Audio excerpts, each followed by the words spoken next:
तो चलो चलते हैं गुप्ता जी की डिजिटल यात्रा पे। આ એક મિથ છે. ના, આ એક ફેક્ટ છે. મિત્રો, આવા સુંદર કચ્છના મધ્યમાં તમે શું દલીલ કરી રહ્યા છો? ગુપ્તાજી, તમે કચ્છમાં પણ અહીં છો? શું આશ્ચર્યજનક છે? ગુપ્તાજી, સારી વસ્તુ અમે તમારામાં દોરી ગઈ. તમે અમને કહો છો શું આ એક મિથ છે અથવા હકીકત છે? લાંબાજી મને સાંભળવાનો ઇનકાર કરે છે. બરાબર, પૂછો.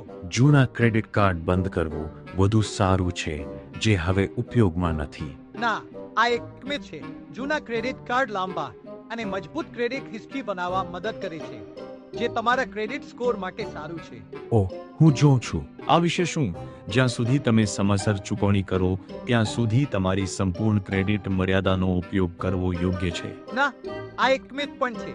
ઉચ્ચ ક્રેડિટનો ઉપયોગ તમારા સ્કોરને નીચે લાવી શકે છે, ભલે તમે સમયસર ચૂકવણી કરો છો. હું જોઉં છું. અને જો ક્રેડિટ સ્કોરને એક વખત નુકસાન થાય છે તો શું તેમાં સુધારો કરી શકાય છે કે નહીં?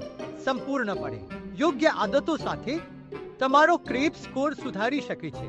માત્ર ક્રેડિટનો સમજદારીપૂર્વક ઉપયોગ કરો અને હંમેશા સમયસર ચૂકવણી કરો. સમજાયું ગુપ્તાજી.